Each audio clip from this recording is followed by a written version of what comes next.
Andrea Kane, and I'm here with you for HIT 421 legal aspects and release of information and HIPAA and all those exciting things. We are now moving into week 10. Can you believe it?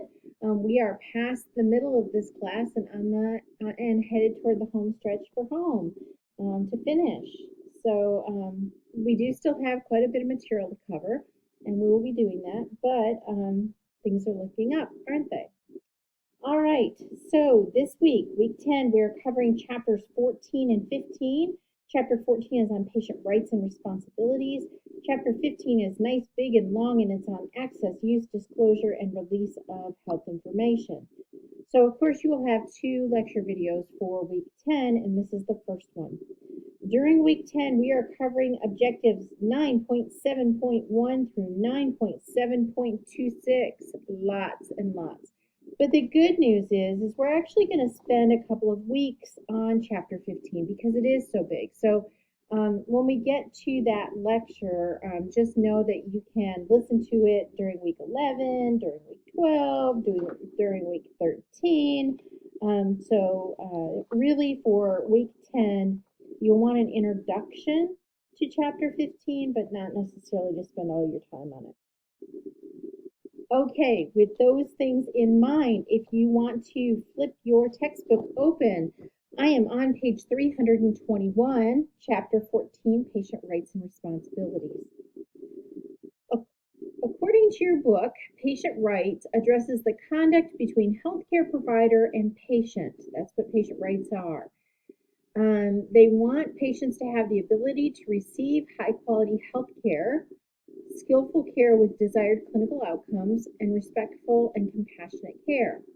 But patient rights also needs to address exactly how that provider-patient partnership is going to work, especially when you talk about providers and the organization where that is behind the provider or with the provider providing that care. So we talk about concepts like patient empowerment, consideration of family involvement, which is a tough one because sometimes patients do want their families involved and other times they don't. They want someone else involved or they don't want anyone involved. So that's a real sticky one. Patient-provider partnerships also ensure patients are educated and knowledgeable about their conditions. And this is key. As you've been studying up until this point, one of the things that we've talked about is how patients need to be involved in their care. They need to be advocating for themselves, families as well, but the more a patient knows about their condition and knows all that goes into it, the better able they are to make decisions about their care and maybe make some changes to improve their health. So that's why this one is so important. And then, of course, patients need to know about their rights as it applies to health information use. You know, their PHI, where it's used, how it's used, to whom it's disclosed to, when it's disclosed, how much is disclosed, the protections that are in place for them and their information, whether that's paper or electronic, verbal, all those types of things, and then their individual rights. You know, what rights do they have as a patient? Do they have the right to make decisions about their care? You know, thinking about end of life care. Can they say, no, I don't want this care, or yes, I do want this care? So there are 3 types of patient-provider relationships. And these relationships have somewhat changed over time. Some of them are a little bit bound in time, shall we say, or reflective of the time that the care was provided, rather than maybe more nuanced or more patient-centered as it is today. If you go back 100 years or 150 years, healthcare had a very patient-provider relationship that was paternalistic, meaning that the provider is the authority, the patient is the passive recipient. Patients didn't ask a whole lot of questions. They trusted that the provider knew exactly what they were doing and they would do their very best for the patient. And so patients didn't necessarily feel like they could say no. They didn't necessarily feel like they could ask questions. Some of them didn't want to ask questions. They were happy kind of in their lack of knowledge, just being able to trust the provider and letting go of anything that would be um, their own responsibility or that type of thing. For the most part, in the United States, paternalistic patient and provider relationships are over. I mean, for the most part, unless the patient pushes the provider to be paternalistic, um, it usually doesn't happen. Now, in other cultures, other countries, that type of thing, there may very well still be paternalistic type patient provider relationships. But here in the US, for the most part, that was over a long time ago. I think that ended, well, as you've learned through some of the legalities, as healthcare has advanced in the 20th century, a lot of that changed. And as we entered the 21st century, most of that has been gone. All right, so another type is informative. This is where the provider dispenses information and the patient makes the decisions. A lot of times this does happen today, and it's a good relationship. The provider's trying to make sure that the patient has all the information they need, but at the end of the day, it's the patient who makes the decisions about their health care. Interpretive is a newer one that has come to describe the relationship between patients and providers where there's shared decision making, where maybe the provider dispenses the information in the just like they would in an informative situation, but maybe the patient's not always comfortable making the decision. And so that's where you see the interpretive relationship come into being, is that some patients still want the provider to make some of their decisions. But typically in interpretive, there's a lot of communication going on, going back and forth, where the patient's telling the provider, I want you to decide about this, or it doesn't really matter to me. I'd rather have you make that decision based on what you know my health, you're my doctor. I'd like you to do that. But it's not on every decision, as it would be as it would be in paternalistic. In paternalistic, the patient doesn't make any decisions whatsoever. It's all provider, provider, provider. In interpretive, they're actually trying to divvy it up and say, okay, me, the patient, I want you, the provider, to make decisions about this and this. But as the patient, I want to make decisions about this and that. Informative is the exact opposite of paternalistic, because that's where basically the provider says, here's all the information, and it's up to the patient to make all the decisions. You can see in different situations where some of these might benefit. So let's give an example. When would paternalistic be of benefit? Well, if you come into the ED and you're unconscious, you would definitely want the provider to be the authority, to be doing all that they could to revive you and to provide you the best possible care. So in maybe an ED setting, you would definitely want that provider to be paternalistic. You want them to take all the steps necessary to get you the health care that you need. You're very much a passive recipient, may not even be aware of what's going on, but you trust that provider to do their best for you. So that might be an example today where a paternalistic relationship might be positive. Informative. This might be an example would be in an office setting, that maybe the patient is there and the provider's there and the patient is going back and forth about, this new condition that they have. The provider dispenses all the information, gives them information about resources and things that they can do, and the patient leaves the appointment and says, when they leave the appointment, they say to the provider, okay, I need to make some decisions. I need to do a little more research. I want to make this decision. I'll be back in touch with you. That would be an example of a situation where you would use an informative patient-provider relationship. Interpretive might be that the patient needs some surgery, and the providers dispense the information. The patients decided, let's use breast cancer as an example. And the patients decided that based on the information that the provider shared, that they only want to have a small area of concern removed from the breast during surgery. However, the patient does acknowledge that if the provider gets in there during surgery and realizes that they can't do that, that they're going to have to take the whole breast, that they're okay with that and they leave that decision in the provider's hands. So, for instance, this does happen quite a bit with breast cancer cases that maybe the woman wants a lumpectomy, but they get in there, the provider's doing the surgery and finds out that maybe the lump is a little bit bigger, or maybe the cells look like they've invaded nearby tissues, maybe gone a layer deeper than what they expected. Maybe they pull the lymph nodes, they do a lymphadenectomy and pull those lymph nodes out and find out doing a quick pathology analysis that there's positive lymph nodes. And so the provider goes ahead and does the mastectomy. So that's an example of an interpretive situation where the patient said, I want you to go ahead with a lumpectomy. But they've also agreed that if they get into the surgery and it's necessary, the provider may have to make that paternalistic decision based on the situation of whether or not to take the whole breast. So that's the example. So you've got paternalistic, which is extreme on one end, where the provider is the authority, the patient is passive. You have the other extreme, which is informative, where the provider just simply dispenses information and the patient makes all the decisions. Then you have your middle ground, which is interpretive, where information is being shared and so is the decision making.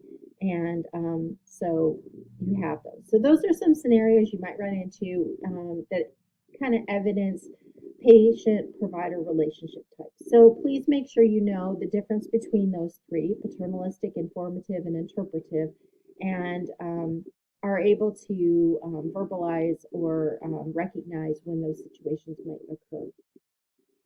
All right, moving on. Right to health care. The Constitution does not provide a right to health care, but it does have various statutes and federal regulations that do provide some rights to health care. And we're not going to get into the politics of that. Again, one of the things I try and do as an instructor is I want you to see both sides of every issue, but we're not necessarily going to come up with that, and especially from a political standpoint, because that could get us way off track. So just know that there's, in the United States today, there's no constitutional right to health care, but there are a lot of federal and state statutes and federal regulations and state regulations that do try to provide health care to the vast majority of people. Tax exempt providers, and again, this goes back to profit or not for profit, because not for profit facilities are tax exempt. And then this also includes physicians and those types of providers may be required to provide some charity care per the IRS community benefit standard. This came into being, oh goodness, has it been 10 years? I want to say it's been at least 10 years ago that this came into being. And what it is the IRS said, if you are a not-for-profit or a tax-exempt provider or healthcare organization, you have to be able to demonstrate that you're providing a certain percentage of charity care or a certain amount of charity care according to their community benefit standard. So hospitals had always been tracking charity care, but maybe not as closely or as tightly or reporting it quite the way that the IRS had wanted it to be done. And this really gave a consistent across the board requirement for all. So in that sense, it was a good thing. And it also did make healthcare organizations and providers be more specific about what they mean by when they provide charity care. So that is something that you will see if you end up working for a tax-exempt provider or organization. You will hear talk about charity care and community benefit standard, and they have to provide an annual report about the community benefits that they provide. And it has to be a certain percentage, and I've lost track of what that percentage is. Back when I was in the healthcare world as a HIM director, I knew what that was, and was not involved in tracking that so much, but definitely had to keep an eye on it. just to be aware. So elective treatment. There are no obligations to treat non-emergency cases as long as anti-discrimination laws are not violated. What does this mean? Elective treatment is just that. It's elective. You choose to pursue it. It's not emergency. It's not required for sustaining life or sustaining limbs or that type of thing. Emergency cases are obligated to be treated. That's why hospitals that have emergency rooms cannot turn away patients. They have to take them in and they have to at least provide an exam, typically done in triage, and then they have to stabilize the patient. They may not admit all the patients and they may transfer some of them, but they have to at least do that evaluation and provide stabilizing treatment. But that does not mean elective treatment. Hill-Burton Act, we've already studied this, so I'm not going to touch too much on this, but hospitals that received federal assistance, and most did, just FYI, most hospitals received some type of federal assistance under the Hill-Burton Act when they constructed and modernized hospitals. They were obligated to provide some uncompensated care. But up until the IRS Community Benefit Standard rule, they really didn't have to do a lot in terms of tracking it, reporting it, justifying it, all that sort of thing. And the obligation has obviously ceased, but many Hill-Burton hospitals do continue to provide uncompensated care, and so you will hear about that. So even hospitals that are for profit, if they were built under Hill-Burton, they may continue to provide some just simply because that's their history. Very few do because for-profits are trying to get money back into their shareholders' pockets. So they're a lot, I don't want to say a lot less generous, but in many ways they are because, again, their views on what they're using their money for is a little bit different. All right, so emergency treatment. Let's talk about the EMTALA rule, the EMTALA Act, the Emergency Medical Treatment and Active Labor Act. If you work at all in a hospital or an ED, you will become very familiar with EMTALA. EMTALA is huge. It was passed to eliminate patient dumping for inability to pay because there was a time, and shamefully so, that some organizations, some healthcare organizations with EDs would sort of screen patients for their ability to pay. And if they couldn't pay, they would send them to a different hospital for treatment or a different ED. This happened a lot in big cities where there was typically a not-for-profit hospital, possibly with a religious background that was in a downtown area. And the other hospitals that maybe weren't in that downtown area or were and weren't of a religious background or weren't of a not-for-profit perspective that were really aggressive about making money did this. They would turn patients away. And it came to the attention and eventually this act was passed. It's really sad that it got to that point where an act had to be passed where people didn't just take patients regardless of their ability to pay and provide them care, that the government had to mandate that, but that's the way it has become. So anyway, EMTALA applies to all hospitals that participate in the Medicare program and offer emergency services. And I will tell you, one definition of a hospital includes you have to have a 24/7, 365 ED. So all hospitals that participate in the Medicare program have emergency services, and so this applies to them. Hospitals must treat all patients who present for emergency treatment equally. They can ask about insurance information, but they still have to triage them, do that screening exam. It's part of that triage process, and then stabilize if stabilization is necessary. So this is what I was talking about. They present.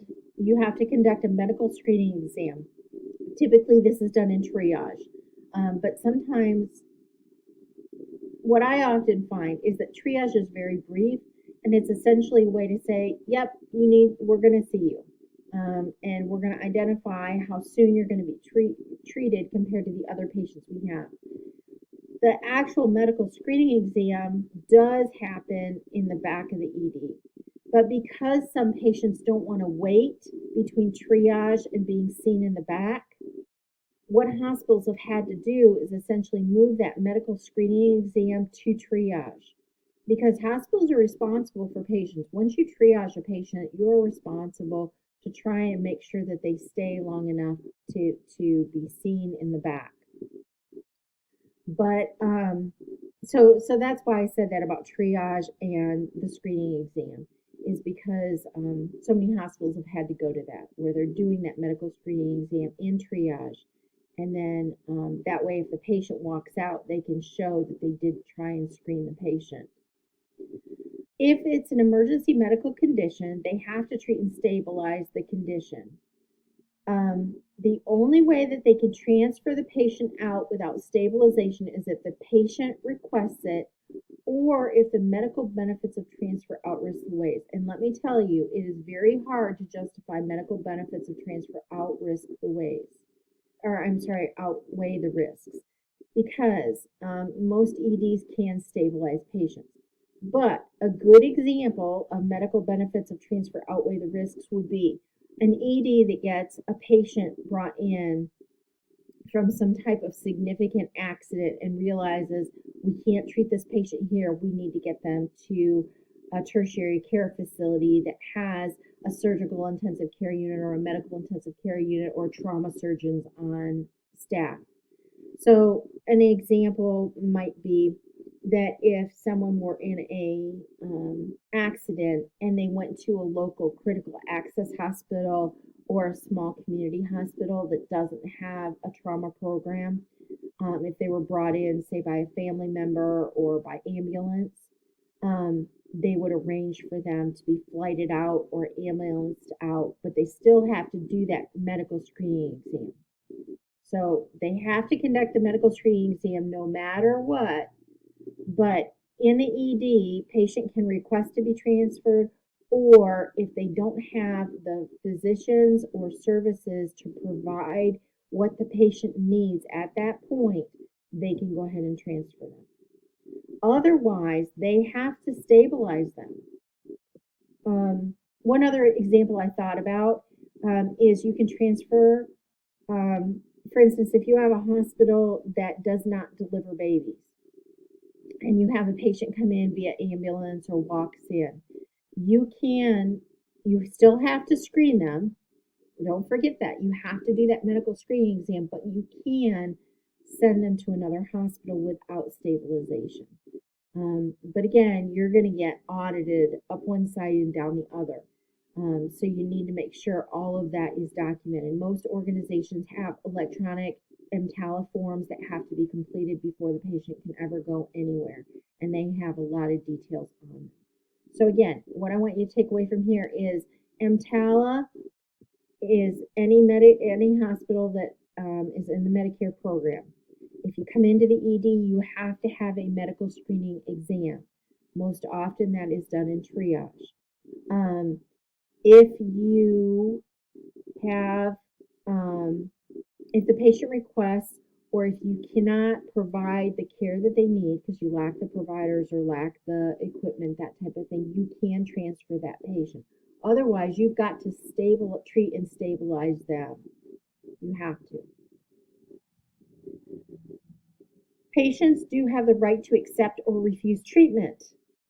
Competent adults have the right to say, I do want this, I don't want that, even if death may result. And that's where you get into where someone's competent and they say, I want to do a do not resuscitate, or I'm competent and I don't want to ever be put on a ventilator, those types of things. You also have competent adults who say, you know what, I know I have end-stage kidney disease or end-stage renal disease, and I no longer want dialysis. Even if they know that's going to result in death, they have the right to make that decision.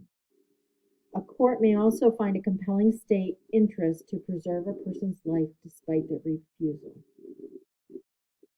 Right to discharge. Competent adult patients may discharge themselves unless they are considered a danger to self or others. And this is where you get into discharges that are AMA or against medical advice. I've seen this throughout my career. There are lots of competent adult patients, and for a wide variety of reasons, they may say, I'm leaving. I want to get out of here. I'm not staying. The doctor may come in and say to the patient, we really need to keep you. We want to run these tests. We're concerned about this condition. If you leave, you are risking XYZ. The patient still has the right to say, I'm leaving, and they do. Hopefully you can get them to sign an AMA form before they leave, or at least you can have that physician come in and have that conversation with the person so they understand what all they're risking and what they need to be watching for. But they can discharge themselves. In some cases, they will try and sneak out of the hospital without talking to providers or signing the form. And so people need to be aware of that and be watching for patients that are trying to do that. So this just gives a list of sources that they use to talk about patient rights. And so you can read through all of these.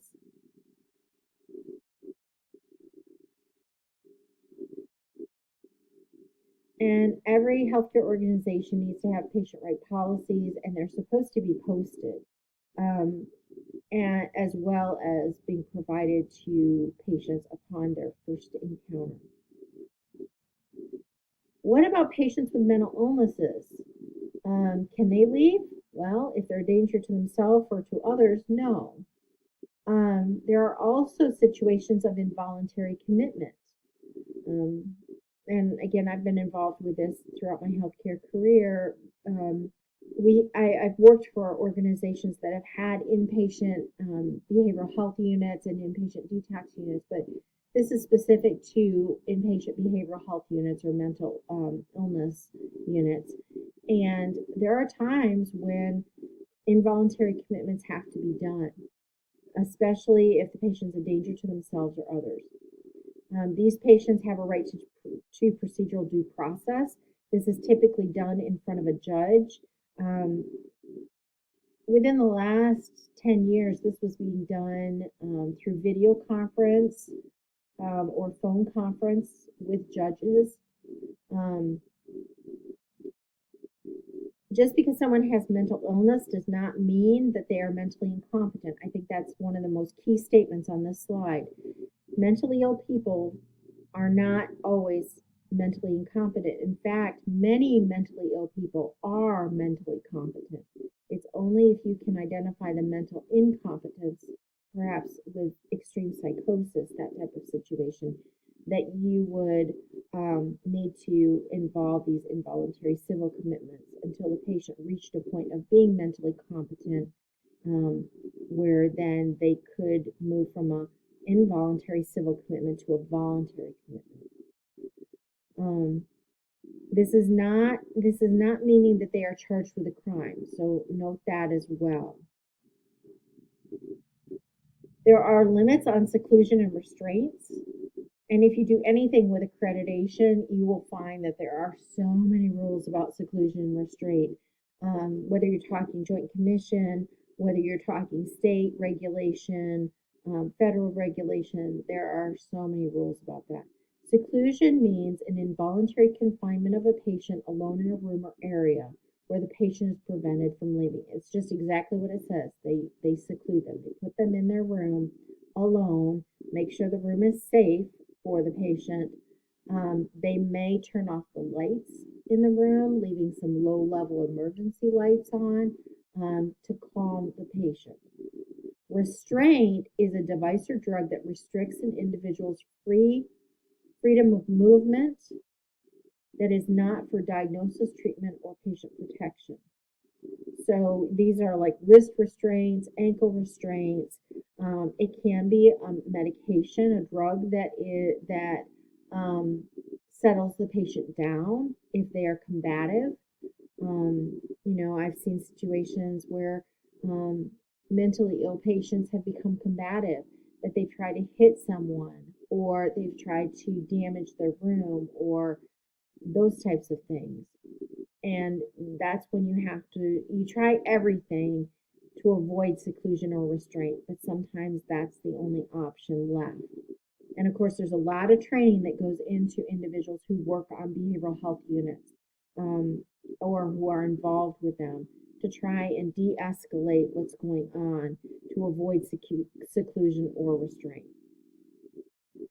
And again, Medicare conditions of participation, those COPs, limit seclusion and restraint and provide reporting requirements for related injury or death. If there is a related injury or death due to seclusion or restraint, you will be so audited it won't even be funny. I can guarantee you'll have the state and or the feds on your doorstep. So yeah, this is very important. And again, the sad truth is that these rules came about because of mental health institutions in the 1960s, 70s, and 80s who did not do a good job about how they treated patients who were put in seclusion or restraint. Again, people really didn't treat them as if the patient had rights, and that's really unfortunate. But these are now in place to keep patients safe and to ensure that they have rights. And there are rules that go along with seclusion and restraint, such as they can only be in it for a certain period of time, that their family have to be notified, and the situation has to be explained both to the patient as well as the family. There has to be a physician, a psychiatrist review within a certain period of time. There's all these rules that go into place that have to be done and all sorts of documentation that comes with that. So just so you know. So what else involves patient rights when we talk about health information? Well, definitely privacy and confidentiality. Have we not talked about those already? Yes, individual privacy and confidentiality of information that is shared with a healthcare provider are longstanding mandated rights. HIPAA individual rights, we talked about HIPAA, but you can access your own PHI, request amendment to the PHI, request accounting of disclosures, request restrictions regarding the use and disclosure of PHI for treatment payment in the healthcare operations, and request alternative location or method of communication. AHIMA has also developed a Consumer Health Information Bill of Rights that's consistent with HIPAA. And so if you get a chance, you may want to go out to AHIMA's website and look for that Consumer Health Information Bill of Rights, just as information. There are now patient health information portals. This allows the patient to go in and look at their information. Remember, patient portals are provider-hosted secure websites that allow patients to access their own health information. This is different than PHRs. PHRs may be provider hosted, they may not be, but PHRs are where the patient goes in and puts in their own information to create their personal health records, whereas patient portals just simply give you a way to go in and look at your own information. So make sure you know the difference between those two. Health literacy and cultural competence. I also teach medical terminology, and I don't know if any of you have had me for medical terminology. I think a few of you might have, but I make sure in my medical terminology classes that we have discussions about health literacy and cultural competence because it is so important for patient rights. Health literacy is the capacity of an individual to obtain, process, and understand health information needed to make appropriate healthcare decisions. If someone is not health literate, it really challenges them with their health care. Some people that struggle with health literacy may not feel comfortable asking their doctor questions. They may not know what questions to ask. They may not understand the information that's provided to them. So as a result, they may not take their medication properly. They may not do follow-up activities that they need to do. So it's really important that when you're talking about patients and patient rights, that you identify the health literacy of the patient and work with them wherever they're at on that spectrum to make sure that they do have that they get to a point where they're comfortable asking questions and that if they don't understand, that they're comfortable in speaking up. So that's a good thing to keep in mind is when you're dealing with patients, what is their health literacy? And where can we meet them so that their needs are met and that they'll do better? Cultural competence is how an organization functions effectively in a cross-cultural situation. And we have, here in America, we are blessed in that we have so many people from so many different cultures, backgrounds, and ancestries here. And that blessing is that we can learn from them. Um, and it's interesting that everyone sees things a little bit differently. When you're in healthcare, you need to respect that, and you need to take a look at that. Um, is it possible for us to know every single situation? Not really. As a healthcare provider, there are so many cultures, ancestries, backgrounds in the world that it's impossible to know them all. So the best answer is to ask the patient, do you have any cultural preferences? And if so, what are they? And how can we meet those to provide you the best possible care? That's a patient right. We should be doing that. We shouldn't just assume because of someone's name or their skin color or their background, um, or anything like, or their religion or anything like that. We shouldn't assume anything about how they want their culture or their care to be provided. We need to ask that question. Um, it's interesting because you can have people who have a cultural background but choose not to embrace it in a specific way. So one of the dangers is if you have a patient of a specific culture, going out and researching that culture and coming back and trying to treat them that way. Just because they have that cultural background doesn't always necessarily mean that's the way they want to be treated. And that's why you have to ask the question. That's why you treat the patient as an individual and say, are there any um, cultural types of care that, or any cultural expectations in your care? If so, what are they, and how can we make sure that we provide those? It's just respectful. It's not assuming. Um, it's not taking advantage. It's not stereotypical. It's really truly meeting the person where they are and asking them what they want and how they want it. So, health literacy, cultural competence, they both have to be considered as part of patient rights and patient centered care because they can be barriers to understanding health information, whether that's educational or language. So, going back to cultural competence, it may not be enough to get an interpreter that speaks their language. If there's a health literacy issue, that also may need to be addressed. It may also need to be addressed that, you know, again, what cultural customs or expectations do they have or do they practice? So it's really important when you're in healthcare and you're looking at patient rights that you take these two things into consideration. All right, transparency of healthcare costs. The cost of healthcare has historically been elusive to patients, but over the last couple of years, there's been a huge push by the government to make it more transparent.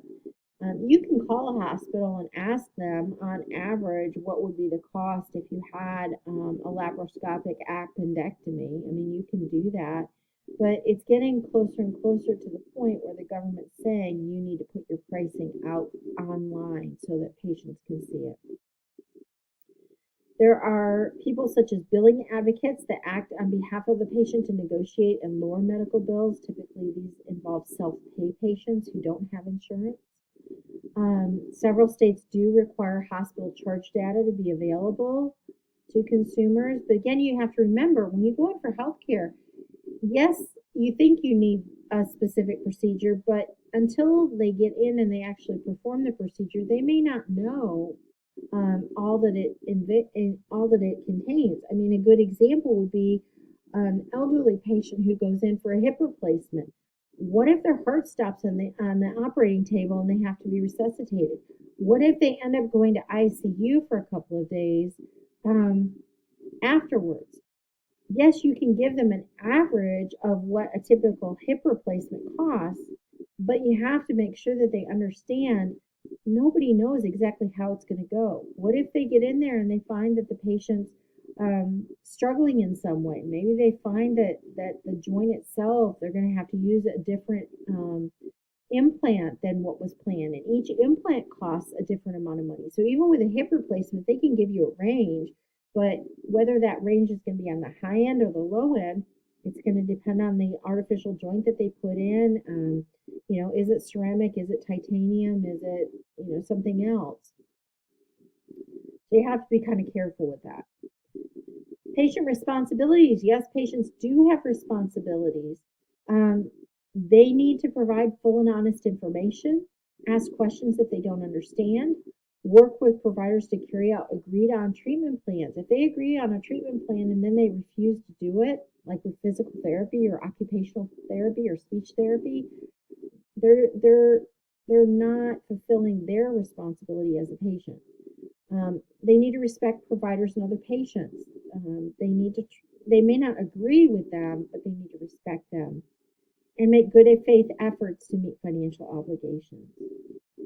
And that is it for chapter 14. And I realized that I rambled on quite a bit, but there was some good information there and things for you to know. I hope you have a great week, and I will be back soon to talk to you about chapter 15. Take care.